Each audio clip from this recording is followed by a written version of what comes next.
இந்துக்களின் பொற்காலம். அதாவது முகலாயர்கள் என்ற முஸ்லிம்கள் வெளிநாட்டிலிருந்து இந்தியாவை, பாரதத்தை, இந்துஸ்தானத்தை ஆளும் பொழுது அவர்களை எதிர்த்து வீரமாக நின்ற ஒரு இந்து மன்னன் அவர் தான் வந்து சிவாஜி. அந்த சிவாஜி என்ற இந்து மன்னனுடைய ஒரு சிங்கக்குட்டி தான் வந்து சம்பாஜி. அந்த சம்பாஜி சாகும்போது கூட அந்த முகலாய மன்னன் அவுரங்கசீப்புக்கு வந்து பணியாமல் தன்னுடைய உயிரை வந்து தியாகம் செய்து இந்துஸ்தானத்தின் இந்துக்களின் வீரத்தை வந்து மீட்கிறாரு. இந்த போராட்டம் வந்து முடியாது அப்படின்னு சொல்லி உலகத்துக்கு அறிவிக்கிறாரு. இதுதான் அவங்க செட் பண்ற நரேட்டிவ்.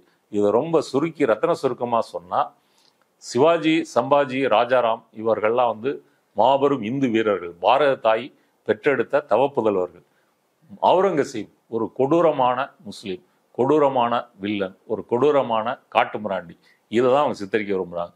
அப்ப இதை நீங்க எல்லாத்தையும் பொருத்தி பாத்தீங்கன்னா, இந்த சிவாஜியை வந்து ஒரு இந்து வீரராக சித்தரிச்சது பாஜகவுக்கு முன்னாடியே சிவசேனாவா இல்ல RSS அவங்க தான் முன்னாடியே அதை செட் பண்ணாங்களா? ஏன்னா சிவாஜியை வந்து முன்னிறுத்துறது அதிகமா சிவசேனா நான் பார்த்திருக்கேன்.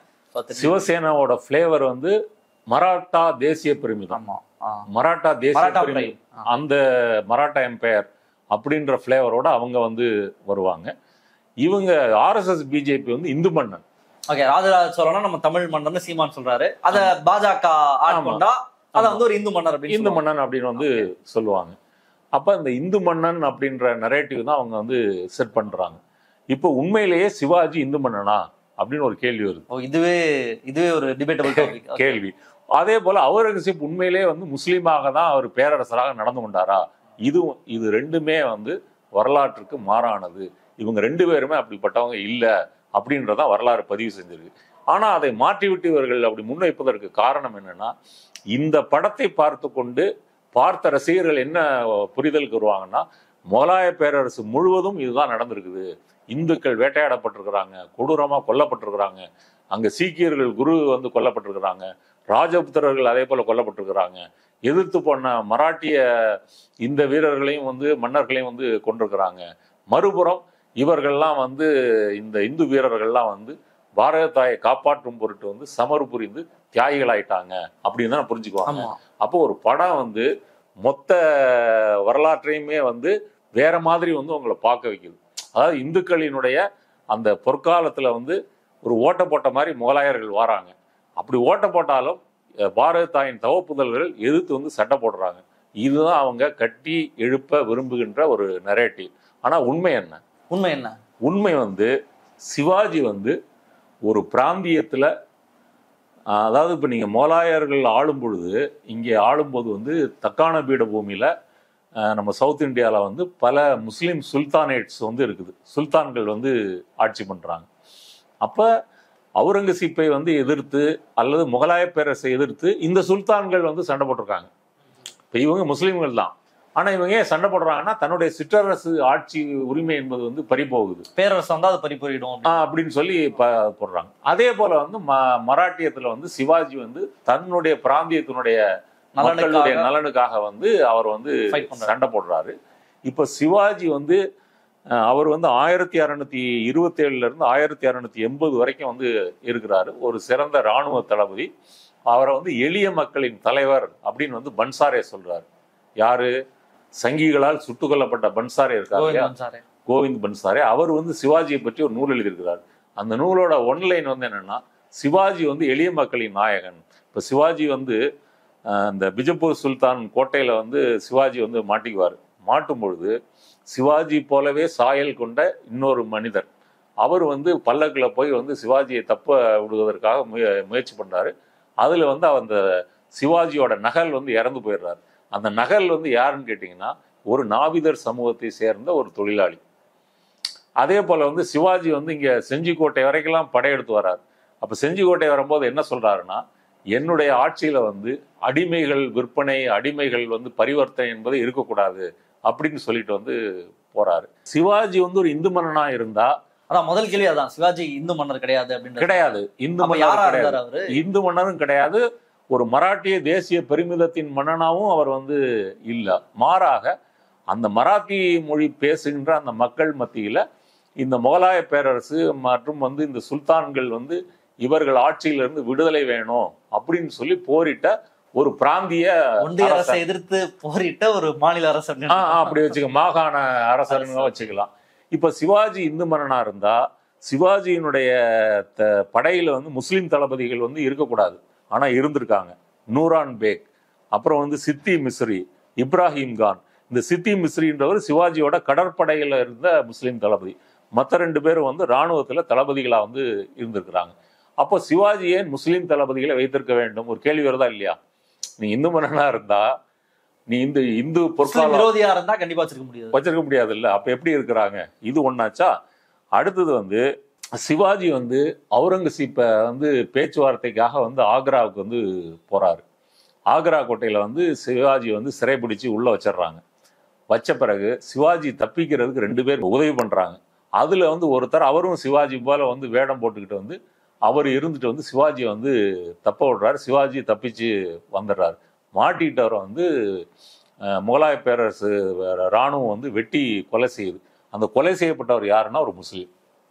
இது உங்களால் நம்ப முடியுதா? அப்போ நீங்க இந்த பிஜப்பூர் சுல்தான்ல ஒரு நாவிதர் தொழிலாளி வந்து தியாகம் பண்ணதா இருக்கட்டும், அங்க ஆக்ரா கோட்டையில வந்து ஒரு முஸ்லீம் வந்து சிவாஜிக்காக உயிர் துறந்ததா இருக்கட்டும், இதெல்லாம் எதை காட்டுது? இப்ப சிவாஜி இந்து மன்னனா சாதி மதங்களுக்கெல்லாம் அப்பாற்பட்ட ஒரு எளிய மக்களின் தலைவன். அதனாலதான் அவர்கள் வந்து நீங்க ஒரு போர்ல வந்து சண்டை போட்டு உயிரை துறக்கிறது வேறங்க. ஆனா நீங்க தெரிஞ்சே உங்க உயிரை கொடுக்குறீங்க இல்லையா? ஒரு தற்கொலை இது மாதிரி தானே இது. எப்படி நம்ம உயிரை கொடுத்து காப்பாத்துறதுன்னு சொல்றோம் இல்லையா? அப்படி வந்து இது நடந்திருக்குது. அப்ப இதெல்லாம் என்ன காட்டுது அப்படின்னு சொன்னா, சிவாஜி வந்து அவர் வந்து இவங்க சித்தரிப்பது போல இந்துக்களின் பொற்கால மன்னர் வந்து அல்ல, சாதாரண மக்களின் மன்னர். இப்படி ஒரு புக் எழுதுனாலதான் பன்சாராவை சங்கிகள் வந்து கொன்னுட்டாங்க. அடுத்தது வந்து இல்ல, ஆனா இந்த சிவாஜி வந்து மன்னர் ஆகுறதுலயே ஒரு டிஸ்பியூட்லாம் இருக்குன்னு சொல்லுவாங்களே, அவங்க அவர் மன்னர் ஆகுறதுல பிரச்சனை இருந்தது. அது 2 வேறுபட்ட கருத்துக்கள் இருக்கு. அண்ணா அப்படி ஒரு சிவாஜி கண்ட இந்து ராஜ்யம் அப்படின்னு வந்து சொல்றாரு. காசியில இருந்து ஒரு பட்டர் அழைத்து, ஆமா சில வரலாற்று ஆசிரியர்கள் அப்படி நடக்கல அப்படின்னு சொல்றாங்க. ஆனா எனிவே என்ன நடந்தது அப்படின்னு கேட்டீங்கன்னா, இந்த சிவாஜிக்கு பிறகு வந்து சம்பாஜி வராரு. சம்பாஜிக்கு பிறகு அவருடைய சகோதரர் வந்து ராஜாராம் வராரு. இந்த ராஜாராம் மரணத்துக்கு பிறகு சிவாஜியோட பேரன் வந்து சாகுஜி வராரு. சாகுஜியோட காலம் வந்து 1707 இருந்து 1749. இவங்களுக்கு பிறகு யார் வராங்கன்னு கேட்டீங்கன்னா, சிவாஜி அமைச்சரவையில வந்து பிரதம அமைச்சராக இருந்த பார்ப்பனர்கள், சித்போன் பார்ப்பனர்கள், அவங்கள பேஷ்வாக்கள்னு சொல்லுவாங்க. அவங்க ஆட்சியை பிடிச்சிடுறாங்க. புரியுதுங்களா? அதை வச்சுதான் பாஜிராவ் மஸ்தானி படம் பேஷ்வா பாலாஜி விஸ்வநாத், பாலாஜி பாஜிராவ் இவங்க வந்து 1713 இருந்து 1761 வரைக்கும் மகாராஷ்டிராவை பீஷ்வாக்களாக ஆண்டிருக்கிறாங்க. இவங்களுடைய ஆட்சியை வந்து யார் ஒழிச்சு கட்டுறாங்க அப்படின்னு சொன்னா பிரிட்டிஷார் வந்த பிறகு பேஷ்வாக்கள் இராணுவம் வந்து தோற்கடிக்கப்படுது. அந்த கோவம் தான் சித்போன் பார்ப்பனர்கள் மகாராஷ்டிராவில் இருக்கக்கூடியவங்க பிரிட்டிஷை வந்து எதிர்க்கிறாங்க. ஏன் அப்படின்னு சொன்னா, தங்களுடைய ஆட்சி காலத்துல அவங்க எதிராக தான் இவங்க சண்டை போடுறாங்க. சண்டை நடக்குது இல்லையா? அப்ப பீஷ்வாக்கள் படையிலேயும் மகர்கள் இருக்காங்க, இங்க பிரிட்டிஷர் படையிலேயும் மகர்கள் இருக்கிறாங்க. ஆனா வித்தியாசம் வந்து என்ன அப்படின்னு சொன்னா, பிரிட்டிஷ்காரன் வந்து சமத்துவமா நடத்துறான். 2வது வந்து அவன் வந்து இந்த மாதிரி சாதி மதம்லாம் வந்து பார்க்கல. பீஷ்வாக்கள் ஆட்சியை பொறுத்த வரைக்கும் அது வந்து சாதி ரீதியாக எல்லா ஒடுக்குமுறைகளும் கொண்ட ஒரு சமூகம். பின்னாடி அம்பேத்கர் காலத்திலே அதுதான். அப்படிங்கும்போது பேஷ்வாக்கள் காலத்துல வந்து எப்படி இருக்கும்? அப்ப பேஷ்வாக்கள் தங்களுடைய பொற்காலத்தை இழந்தார்கள் அப்படின்ற கோபத்துலதான் பிரிட்டிஷாரை வந்து எதிர்க்கிறாங்க. அதுல இருந்து தான் பின்னாடி திலகர், கோகலே, இந்த மாதிரி சாவர்கர், அப்புறம் ஹெட்கவர், அந்த பேஷ்வாக்கள் ராஜ்யத்துல சித்போன் பார்ப்பனர்கள் தான் வந்தாங்க. ஆமா, பேஷ்வாக்களே சித்போன் பார்ப்பனர்கள் தான். அவங்க தான் ஆர்எஸ்எஸ் உருவாக்குறாங்க. அப்ப அவங்களுடைய ஆன்டி பிரிட்டிஷ் இதுல இருந்து தான் வருது. மற்றபடி ஒரு சுயராஜ்யம், இந்தியாவினுடைய விடுதலை, இந்திய மக்களுடைய விடுதலை அப்படின்னு இல்லை. நான் அந்த காலத்துல அடிமைகளை வச்சிருந்தேன், வெள்ளக்காரன் வந்தோடனே அந்த அடிமைகள்லாம் போயிட்டாங்க அப்படின்ற கோபம் தான் அவங்களுக்கு வந்து வந்துச்சு. அடுத்து இன்னொரு ஆதாரம், இப்ப சிவாஜி வந்து முகலாய பேரரசை வந்து ஷாஜகான் எதிர்க்கிறாரு, அவுரங்கசீப் எதிர்க்கிறாரு, இதெல்லாம் நடந்திருக்குது. ஆனா தக்கான பீடபூமியில இருக்கிற சுல்தான்களோட அவருடைய உறவு எப்படி இருந்தது? இப்போ உதாரணத்துக்கு வந்து கோல்கண்டா சுல்தான், அவர் பேர் வந்து அபுல் ஹசன் குத் ஷா. இவர் வந்து கோல்கண்டாவை ஆளக்கூடிய ஒரு சுல்தான். இவரோட சிவாஜி வந்து நட்பு கொண்டிருந்தார். அதே போல இந்த சுல்தானேட்டும் வந்து முகலாய பேரரசை வந்து எதிர்க்குது. ஏன்னா வந்து தன்னுடைய சிற்றரசனுடைய அந்த வரி மற்ற அந்த ஆட்சி புரிகின்ற அந்த உரிமை என்பது வந்து முகலாய பேரரசு வந்து பறிக்கிறது அப்படின்றதுனால இவர்கள் முகலாயத்துக்கு எதிராகவும் சிவாஜிக்கு ஆதரவாகவும் இருக்கிறாங்க. அப்புறம் பிஜப்பூர் சுல்தான் அலி ஆதில் ஷா 2, சிக்கந்தர் ஆதில் ஷா 2. பிஜப்பூர் சுல்தான் ஒருத்தர் சிவாஜி சண்டையும் போட்டிருக்காரு, அதே சமயம் சமாதான ஒப்பந்தமும் செஞ்சிருக்காரு. இவங்களும் வந்து முகலாய பேரரசை வந்து எதிர்த்து சிவாஜியோட ஆதரவாக இருந்திருக்கிறாங்க. அடுத்து அகமத் நகர் சுல்தான் துரா பேகம், அவங்களும் வந்து சிவாஜியோட ஆதரவாக இருந்திருக்கிறாங்க. அடுத்தது வந்து குத் ஷாஹி வம்சம், இவங்க கோல்கண்டாவை ஆண்ட இன்னொரு சுல்தான், இவங்களும் வந்து சிவாஜிக்கு ஆதரவாக இருந்திருக்கிறாங்க. இப்போ நம்ம கேள்வி என்ன, இவங்கெல்லாம் யார், என்ன மதம்? இஸ்லாமியர்கள். எல்லாருமே முஸ்லீம்கள் தான். அப்ப இந்த முஸ்லீம்கள் ஒரு இந்து மன்னனால் சிவாஜியை ஏன் ஆதரிக்க வேண்டும், இன்னொரு முஸ்லீம் பேரரசான அவுரங்கசீப்பை வந்து ஏன் எதிர்க்க வேண்டும், இந்த கேள்வி வருதா இல்லையா? அதே போல வந்து அவுரங்கசீப்பினுடைய ஆட்சி காலம் வந்து 1658 இருந்து 1707. அவுரங்கசீப் எப்படி நடந்துக்கிட்டாரு? அது ஒரு இந்து மன்னரா இல்ல அப்படின்றத சொன்னீங்க. அது சொல்றேன், அவுரங்கசீப்பை பத்தி சொல்றேன். இவர் வந்து இந்த 1658 இருந்து 1707 வரைக்கும் முகலாய பேரரசரா வந்து ஆட்சி புரிகிறாரு. அவருடைய ஆட்சி என்பது அன்றைய உலகத்துல உள்ள ஜிடிபி இதெல்லாம் செல்வத்தெல்லாம் எடுத்துக்கிட்டீங்கன்னா இந்த முகலாய பேரரசு தான் நம்பர் 1. கிட்டத்தட்ட 15 கோடி மக்களை வந்து அவங்க ஆண்டிருக்காங்க. இங்க காவிரி கரையிலிருந்து காபூல் வரைக்கும், ஆப்கானிஸ்தானுடைய காபூல் வரைக்கும் இவருடைய ஆட்சி என்பது வந்து பறந்து இருந்தது. அதே போல எப்படி வந்து சிவாஜி வந்து சுல்தான்களோட உறவு வச்சிருந்தாரோ அதே போல அவுரங்கசீப்பை பல குறுநில மன்னர்களாக இருக்கக்கூடிய முஸ்லீம் மன்னர்கள் ஏற்றிருக்காங்க. அந்த லிஸ்ட்டை முதல்ல சொல்லிடுறேன். சிக்கந்தர் ஆதில் ஷா, இவர் வந்து பிஜப்பூர் சுல்தானா இருந்துகிட்டு வந்து அவுரங்கசீப் ஆட்சி காலத்துல வந்து எதிர்க்கிறாரு. அவுரங்கசீப் ராணுவம் வந்து இவரை வந்து பிடிச்சு ஜெயிலில் போட்டுருது. அப்போ ஒரு முஸ்லீம் பேரரசர் ஒரு முஸ்லீம் சிற்றரசரை பிடிச்சு ஜெயிலில் போட்டுறாரு. இது பாயிண்ட் நம்பர் 1. அடுத்து கோல்கண்டா சுல்தான் அபுல் ஹசன் குத்ஷா, இவரையும் வந்து 1687 வந்து அவுரங்கசீப்பினுடைய ராணுவம் தோற்கடித்து இவரையும் ஜெயிலில் பிடிச்சு. ரெண்டு பேருமே சிவாஜிக்கும் ஆதரவு தெரிவிச்சிருந்தாங்க. ஆமா. அடுத்தது வந்து மிர்சா ராஜா ஜெய்சிங், இவர் வந்து ரஜபுத்திர மன்னர், இவர் வந்து அவுரங்கசீப்புக்கு எதிராக வந்து போராடுறாரு. இவரையும் வந்து தொடர்ந்து போராடிட்டு இருக்காரு. அடுத்து துரா பேகம், இது வந்து அகமத் நகர் சுல்தான், இவங்களையும் வந்து போர்ல வந்து வென்று இந்த ராஜ்யத்தை வந்து முகலாய பேரரசோட இணைச்சிடுறாங்க.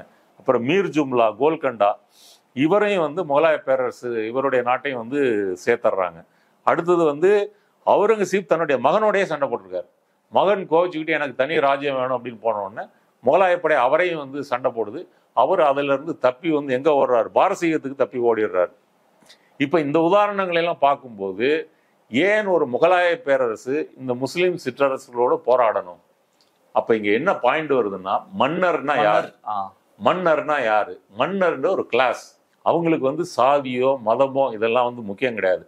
ஒரு பெரிய நாட்டை வந்து ஆள வேண்டும், அந்த மக்கள்கிட்ட இருந்து வரியை வாங்க வேணும், செல்வத்தை குவிக்க வேணும், எதுக்குறவங்களுக்கு வந்து படை வந்து அனுப்பி வந்து போர் வந்து நடக்கும். போர் வந்து கொடூரமா தான் வந்து இருக்கும். யார் எதுக்குறாங்களோ அவங்கள வந்து கொல்லணும். அதுல இந்து மன்னர் முஸ்லிம் மன்னர் அப்படின்ற இதெல்லாம் அப்படிலாம் எதுவுமே வந்து கிடையாது. அப்ப இந்த இடத்துல வந்து சம்பாஜியும் சிவாஜியும் அவுரங்கசீப் எப்படி பாக்குறாருன்னா, ஒரு சின்ன பிராந்தியத்தினுடைய கிளர்ச்சிக்காரர்கள். ஒரு மகாராஷ்டிரா மண்ணில் இருந்துக்கிட்டு நமக்கு வந்து குடைச்சல் கொடுத்துட்டு இருக்கிறாங்க. ஆரம்பத்தில் சிவாஜிட்ட வந்து நிலையான இராணுவம்லாம் வந்து இல்லை, ஒரு கொரில்லா அட்டாக் தான் அவங்க வந்து பண்றாங்க. பின்னாடி தான் அவர் நிலையான இராணுவத்தை எல்லாம் வந்து உருவாக்குறாரு. ரொம்ப நன்றி. ரொம்ப விரிவாக பேசியிருக்கோம். மக்கள் பார்த்து என்ன சொல்லலாம்னு பார்ப்போம். இந்த நிகழ்ச்சியில் கலந்து உங்களுடைய கருத்தில் ரொம்ப நன்றி. நன்றி.